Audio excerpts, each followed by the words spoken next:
ഇപ്പം കാണണം രാഷ്ട്രീയ പാർട്ടിക്കാർ ഞങ്ങളെ വളഞ്ഞിട്ട് ആക്രമിക്കുമ്പോൾ സാധാരണ മനുഷ്യർ വന്ന് പിന്തുണ അർപ്പിക്കുക. ഇതാണ് ഞങ്ങളുടെ മുന്നോട്ട് പോകാനുള്ള പ്രചോദനം. ഇതാണ് ഞങ്ങളെ മുഴുവൻ സ്ഥലങ്ങളിലും വളഞ്ഞിട്ട് ആക്രമിക്കുക. ഈ പറയുന്നതിൻ്റെ ന്യായയുക്തതയല്ല ചർച്ച ചെയ്യുന്നത്. നിങ്ങൾ കേന്ദ്രത്തെ എന്തുകൊണ്ട് പറഞ്ഞില്ല, നിങ്ങൾ എന്തുകൊണ്ട് അത് പറഞ്ഞില്ല, ഞങ്ങളോട് ആക്രോശിക്കുക. ഈ പറയുന്ന ആളുകൾക്ക് ഉത്തരവാദിത്വം ഇല്ലേ? ഇത്രയും സ്ത്രീകൾ ഈ പെരുമഴയത്തും വെയിലത്തും ഈ തെരുവിലിരിക്കുമ്പോൾ എന്തുകൊണ്ട് ഇവരെ നോക്കുന്നില്ല എന്ന്. അപ്പോൾ ഞങ്ങളുടെ പ്രചോദനം എന്ന് പറയുന്നത് പണിയെടുക്കുന്ന ആളുകൾ ഞങ്ങളോടൊപ്പമാണ്. ഇതാണ് ഞങ്ങളുടെ പ്രചോദനം. സംസ്ഥാനത്തെ ആശാ വർക്കർമാരിൽ ഒരു 5% പോലും നിങ്ങൾക്കൊപ്പം ഇല്ല എന്നാണ് CPM ആശാ വർക്കറുടെ സംഘടനാ ഭാരവാഹികൾ പറയുന്നത്. അതിൽ കുറച്ച് ആളുകൾ കഴിഞ്ഞ ദിവസം തിരിച്ച് ജോലിക്ക് കയറി എന്നും പറയുന്നുണ്ട്.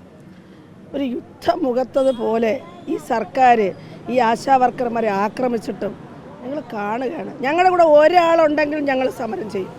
1%, ഒരാശ ഈ നിലപാടിന് വേണ്ടി നിന്നാൽ ഞങ്ങൾ ആശ നിൽക്കുന്നവരെ സമരം ചെയ്യും. അതാണ് ഞങ്ങളുടെ നിലപാട്. ഇവരാരാണ് ശതമാനക്കണക്ക്? ഞങ്ങളെന്താ AKG സെൻറ്ററിൽ പോയി പെർമിഷൻ വാങ്ങും? ഒരു കാര്യം കൂടെ, കഴിഞ്ഞ ദിവസം ഒരു വാട്സപ്പ് ചാറ്റ് മിനി ചേച്ചി കണ്ടിട്ടുണ്ടാവും.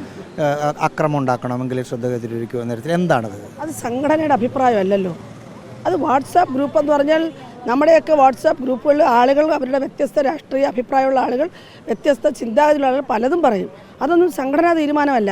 അതെടുത്ത് പുറത്തു കൊണ്ടുവന്ന മാധ്യമങ്ങളിലൂടെ പ്രചരിപ്പിച്ച ആളെ വേണം നമുക്ക് കാണേണ്ടത്. കാരണം ഒരു സംഘടനയുടെ തീരുമാനം അല്ലയോ എന്നറിയാതെ അത് വലിയ പബ്ലിസിറ്റി കൊടുക്കുകയാണ്. ഇതൊക്കെ വളരെ ആസൂത്രിതമായി ചെയ്യുന്ന കാര്യങ്ങളാണ്. ഞങ്ങൾക്ക് അവരോട് ഒന്നും പറയാനില്ല.